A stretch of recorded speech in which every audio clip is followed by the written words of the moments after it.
Ok, FAQ des 50 000 abonnés. Bon, vous avez été très nombreux à me poser des questions. J'ai fait une sélection des questions qui arrivaient le plus souvent, qui étaient le plus pertinents.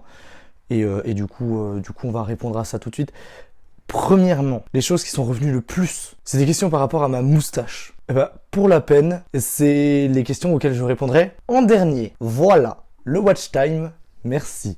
Du coup, commençons. Alors, il y a beaucoup de questions quand même. Tu peux te présenter pour les nouveaux abonnés. Je vais pas faire une présentation ultra détaillée de mon parcours. Je l'ai déjà fait dans cette vidéo. Ce que je vais vous dire du coup, c'est juste que je m'appelle Guilhem. Je suis breton, d'où le breistétique, Braise, Bretagne, en breton. J'ai 24 ans, je suis étudiant en école d'ingénieur. Et puis voilà, je suis passionné de sport. J'ai fait plein de sports dans ma vie. C'est une question qu'il y aura plus tard. On va y revenir. Et du coup, voilà. Comment on fait pour avoir autant de charisme? La moustache. Donc, réponse à la fin de la vidéo. Est-ce que tu as d'autres centres d'intérêt à part ça? Oui, j'ai beaucoup trop de centres d'intérêt. C'est-à-dire que, en fait, le compte Instagram, il vient du fait que de base, je suis passionné de photographie. Je vous mets quelques photos que j'ai pu faire. Bah d'ailleurs, le poster là derrière, c'est moi qui ai fait cette photo. Elle est cool. Et du coup voilà, j'étais aussi passionné de sport à côté, à savoir de la musculation. Et du coup, bah... après, à côté de ça, j'ai fait aussi quelques vidéos à la patinoire. Ceux qui sont suffisamment assidus sur mes vidéos l'ont déjà vu. Pour ceux qui ne l'ont pas vu, je vous la mets en fiche. Et du coup, vous pouvez quand même voir les fiches à la fin de la vidéo. Hein. Ne quittez pas la vidéo, restez jusqu'au bout. Vous aurez les secrets de la moustache. Donc voilà, la photographie, le sport, le patin, la musculation, les sciences en général. J'aime beaucoup parler de sciences, d'astronomie, de physique. J'adore tout ça. Tous ces sujets-là, je les ai poncés. Y penser, toute la chaîne d'y penser, poncer. Veritasium, Vsauce, tout ça, tout vu, tout. Et puis la musique aussi. Pour ceux qui ont remarqué, dans le fond, il y a des guitares, parce que je fais de la musique. J'ai pas un niveau de ouf, j'essaye de tatillonner dessus, mais je me débrouille. Que comptes-tu faire après tes études Industry for Life? Alors, c'est une très bonne question. Donc, comme je vous l'ai dit, je suis en école d'ingénieur. J'entre en 5e année du coup. Et c'est une question qui va commencer à se poser assez vite. Alors, j'ai fait un stage de 2 mois au Canada. J'ai fait quelques vlogs au Canada. Je vous les mets dans les fiches. Et j'ai adoré ce pays. Déjà, comment est-ce qu'on vit là-bas, c'est génial.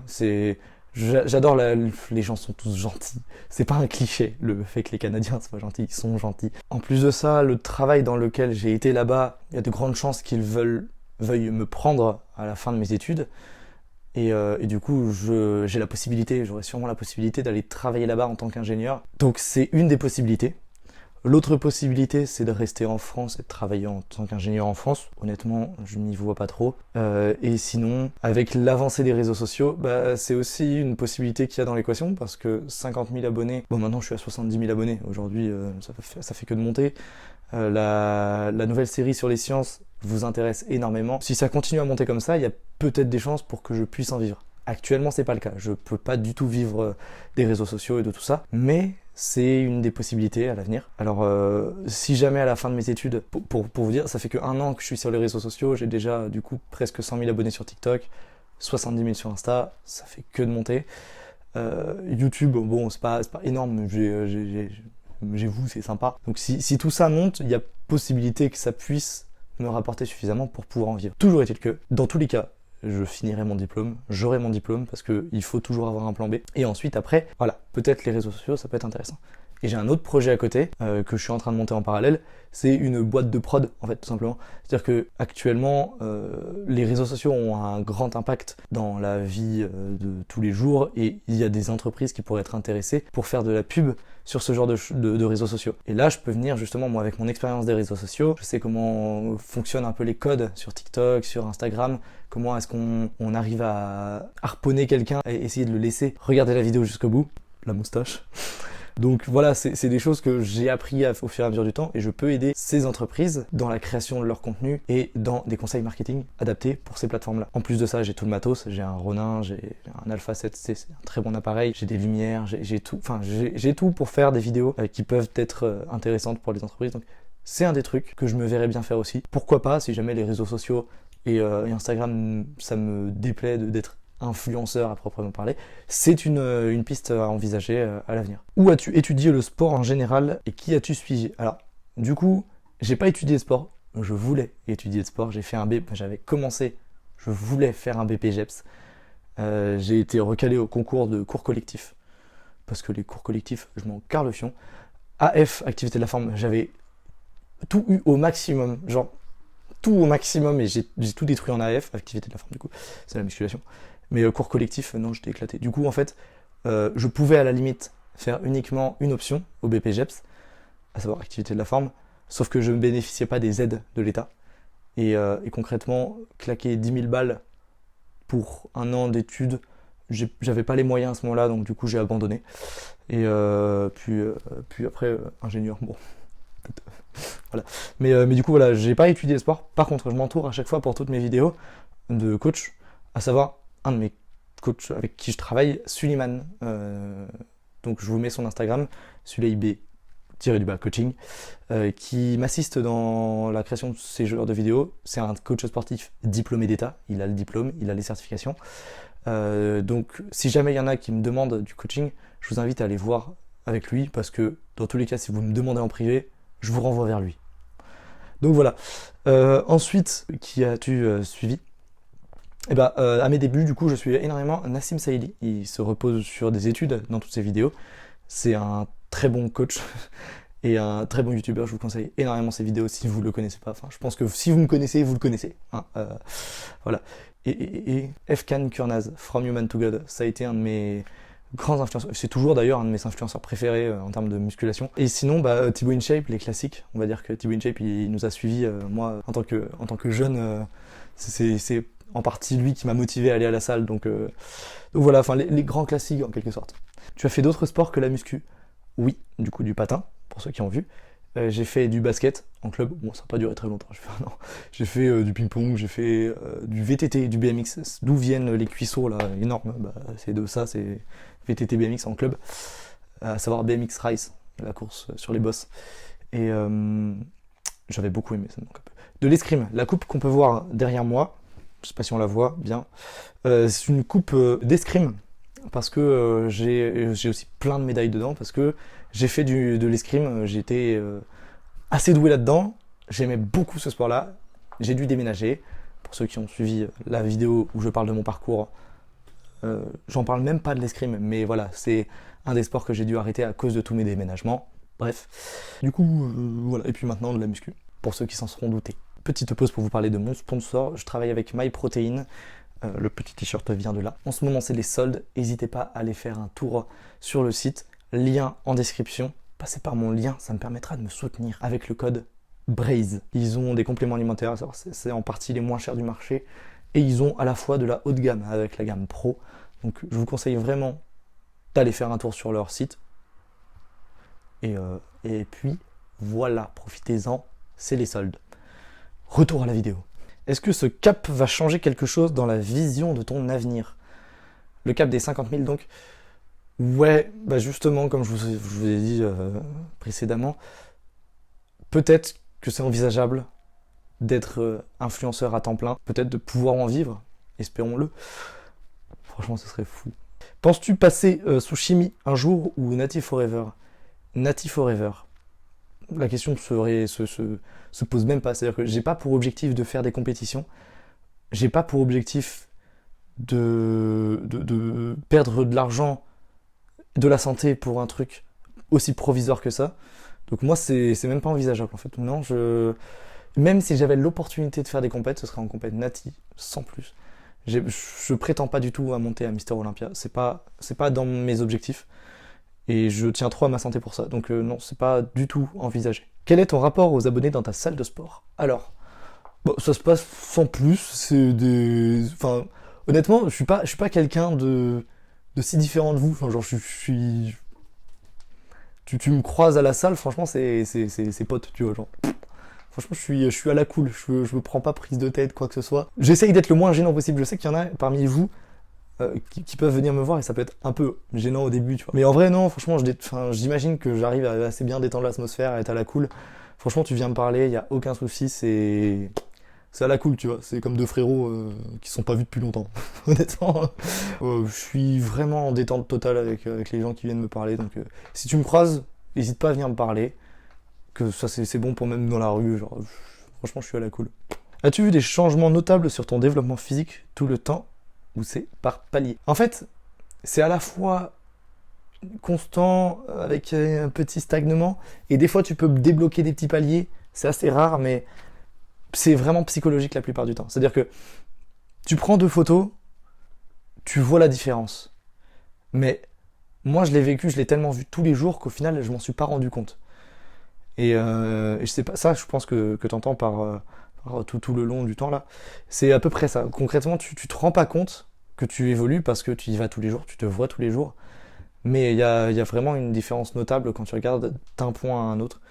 Et des fois, sur des perfs, ça se remarque surtout sur les perfs, les paliers. Tu peux prendre beaucoup de perfs d'un coup parce que tu as corrigé ta technique, parce que tu travailles d'une manière différente. Mais c'est des paliers et à la fois une progression constante. C'est un peu un vague entre les deux. J'ai connu les deux en quelque sorte. Tu viens d'où en Bretagne? Je suis à Vannes et j'ai habité dans les Côtes d'Armor. J'ai fait 35, 22, 56, enfin j'ai dans ce coin-là. Puis ma famille est originaire de Rostronin-Guarec, donc centre-Bretagne. Je suis un Breton qui est pas né en Bretagne. Me frappez pas, ça va. Mon sang qui coule dans mes veines est 100% breton. Sur plusieurs générations. Mes parents qui ont voulu déménager en Creuse. Moi, pour ceux qui n'ont pas suivi, vidéo sur mon parcours. Voilà. T'as fait quoi comme parcours pour devenir ingénieur? Vidéo de mon parcours. Encore, voilà. Comment t'es venue l'idée de lier les maths et la muscu? Alors, un peu comme ça m'est venu l'idée de lier la photo et la muscu. C'est genre, je fais des maths, je fais de la muscu, voilà. Alors concrètement, c'est un truc qui m'était venu, c'est venu comme 99% de mes idées, au pif, comme ça, en mode, si je faisais ça, je prends mon bloc-notes, je le note, et puis voilà. Et concrètement, avant de commencer le tournage des premières vidéos de maths dans la muscu, il s'est passé peut-être 1 ou 2 mois, tu vois. J'en ai parlé à mes potes. C'est une idée qui était en mode, ouais, franchement, ça peut être sympa, go, vas-y, lance-toi. Je fais, allez, c'est parti. Quand t'es un peu passionné de sciences, de maths et de ce genre de choses, tu vois partout les chiffres, les concepts, les trucs. Genre, tu regardes un truc, tu te dis, tiens, ça pèse combien, la force elle est où, nanana, comment est-ce que ça marche, les leviers, torsion, flexion, compression. En fait, t'en as tellement bouffé en cours que tu finis par te poser la question dans la vie de tous les jours. T'écoutes quoi comme musique pour t'entraîner? Un peu de tout, mais rarement de la musique calme. Genre, je peux écouter du black metal, comme du plantec, comme de la hardstyle. Il y a un abonné qui m'a fait découvrir Skald, du coup, qui est un groupe de musique viking nordique. C'est génial. T'es vraiment dedans, t'es en mode viking avec la coupe et tout, genre ça y est. Faudrait que je vous fasse une playlist. Si jamais vous voulez que je vous fasse une playlist, n'hésitez pas à le dire en commentaire. T'as vu la strat? Je commence à devenir un vrai youtubeur. 3 avantages et 3 inconvénients de ta notoriété. C'est une excellente question. Alors, premier avantage déjà, c'est que du coup j'ai un sponsor et donc les compléments, j'en ai sans nécessairement avoir à les payer. Et ça, c'est cool. C'est très très cool. En termes de finances, ça aide énormément. Autre avantage, du coup, bon, ça fait du bien à l'ego, on va pas se le mentir, hein, mais concrètement, quand tu vois que tes vidéos elles marchent, quand tu vois que les gens sont derrière toi, te sucent un peu, bon, c'est cool, ça fait du bien à ton ego. C'est pas durable parce qu'au final, tu finis par t'y habituer, tu vois. Et quand t'as des baisses de vues ou ce genre de choses, bon, bah ça fait mal à l'ego, mais quand ça marche, ça fait du bien à ton ego. Un dernier avantage à ma notoriété, rencontrer plein de monde. Moi j'aime bien parler avec tout le monde, donc du coup je rencontre des gens, ils viennent me voir et tout, c'est cool. Et 3 inconvénients, le fait que maintenant j'ai la vie privée, faut la conserver, donc tu te sens tout le temps observé, ça peut devenir tu peux développer une sorte de paranoïa parce que du coup tu peux te sentir observé. Après, je trouve des inconvénients parce qu'il faut trouver des inconvénients, mais en réalité, je m'en fous, tu vois. Et un autre inconvénient, t'as pas trop le droit à l'erreur, tu peux pas dire de conneries, genre sur les réseaux sociaux. Si jamais je dis une connerie, je me fais tout de suite tomber sur la gueule. C'est quoi ton programme? Actuellement, je suis sur un programme un peu hybride parce que j'estime avoir un retard d'eau, parce que mon soulevé de terre est à 220 kg et mon squat est à 200 kg. Donc j'ai un gros point fort jambes en termes de ratio. Et encore maintenant, je l'ai dépassé parce que j'ai arrêté de faire les jambes pendant un bon mois, 2 mois. Je faisais du vélo à côté, calmez-vous. Et concrètement, j'ai un peu rattrapé le terre, je l'ai un peu fait augmenter. Mais voilà, j'ai un programme où je fais 2 séances dos pour une séance pec pour équilibrer le retard. Et sinon, Quand je suis juste stable quand je suis en entraînement classique, je m'entraîne en PPL, push pull leg. Je vous ferai peut-être une vidéo sur ça si ça vous intéresse. J'en avais déjà fait une il y a très longtemps. Mais bon, ça coûte rien de refaire du contenu. Ça pourra vous faire plaisir. Dites-le moi en commentaire. Tu commences ta prise de masse à quel moment? Attention, sujet intéressant, parce que je ne fais ni prise de masse, ni sèche. Je suis en ce qu'on peut appeler une sorte de maintien, une prise de masse sèche. C'est un peu un... C'est-à-dire que je mange à ma faim, je mange équilibré, mais je ne calcule pas nécessairement mes calories. Alors oui, j'ai fait une vidéo sur comment calculer ses calories, je sais le faire, j'ai juste la flemme. Et mon physique, je l'estime être très bien par rapport à comment est-ce que je m'entraîne, comment est-ce que je me nourris.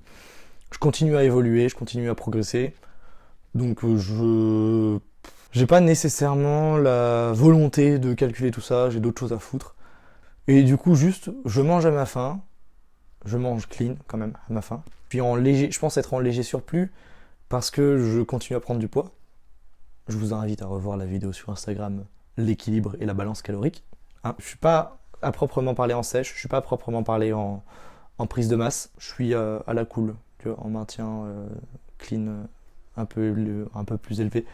Je suis pas en gros total bulk. Je compte pas non plus faire de sèche à l'avenir. C'est pas un truc, parce qu'encore une fois, pour moi, j'estime que la sèche, c'est quand tu vas faire de la compète, tu vas te préparer pour un événement, un truc comme ça. Moi, mon physique me convient très bien comme il est, donc j'ai pas la volonté de faire une sèche. Ça m'intéresse pas. J'ai pas envie de perdre du gras que j'ai pas et en plus de ça perdre aussi des perfs et ralentir ma progression. Non, c'est pas besoin. Et la fameuse question de la moustache. Alors, comment tu as eu cette moustache? Histoire plutôt cocasse. L'histoire est vraiment conne. Hein. J'avais il y a de ça, du coup, 1 an et demi, en janvier 2022, si je dis pas de conneries. Ex-plan cul, sex-friend un peu... On a failli se mettre en couple, mais moi ça me convenait pas, du coup j'ai dit stop. Bref, j'ai eu une ex qui m'avait dit « Ouais, vas-y, rase-toi le torse », parce qu'à ce moment-là, tu vois, je faisais plus de sport, je faisais pas de sport. En gros, je me rasais la moustache et j'avais des poils au torse. Il m'a fait « Rase-toi le torse, nanana ». Je lui ai dit « Si je me rase le torse, je me laisse pousser une moustache ». Et elle était en mode « Oh non, pas une moustache, nanana ». Bref, du coup, elle me faisait chier avec le fait qu'elle voulait que je me rase le torse et qu'elle voulait pas que j'ai une moustache. Moi, je lui dis, c'est un choix, c'est soit l'un, soit l'autre, tu vois. Sauf que, même moi, de mon côté, je vais être honnête avec vous, je voulais pas avoir de moustache. Je trouvais pas ça ouf, tu vois, littéralement. Et du coup, elle a quand même insisté pour que je me rase le torse. Du coup, je me suis rasé le torse et j'ai laissé pousser la moustache. Du coup, elle a pris le seum. Et ça, c'était très marrant. L'histoire, elle est éclatée. Mais voilà de comment est-ce que j'ai eu ma moustache. Et ce que je fais pour l'entretenir, vous allez me haïr, je fais rien. Littéralement. C'est déprimant, je sais. Mais je la laisse pousser quand elle est trop longue, un peu, quand elle commence vraiment à partir en couille. Je coupe juste, je fais juste un taillage grossier à la tondeuse où je prends un peigne et puis je taille pour que ce soit égal. Mais c'est tout. Et puis si j'ai un tic où du coup je viens prendre ma moustache et je viens faire ça avec pour orienter en quelque sorte les poils. Mais c'est tout. Puis ça se voit d'ailleurs hein, sur mes stories à la con quand juste je monte ma grosse gueule et puis que je fais de la merde sur Instagram. N'hésitez pas à me suivre si vous ne me suivez pas. Ce serait dommage que vous ratiez l'intégralité du contenu qui se passe sur Instagram. Bref, quand je vous montre ma grosse gueule en story, on la voit, la moustache qui part en couille, tu vois. Donc du coup voilà, je ne fais rien. Et du coup des conseils, j'imagine, si jamais vous voulez vous entretenir une moustache, déjà être un homme. Oh, les fémènes, elles vont me tomber sur le dos et tout là, oh là là, les LGBTQ+. Si vous êtes une femme et que vous voulez une moustache, laissez-la pousser aussi, ou vous dessinez-vous au marqueur, je sais pas, pas de... Bref. Et puis laissez pousser et coupez pas. Voilà, si t'as aimé la vidéo, n'hésite pas à la partager. Abonne-toi et à la prochaine.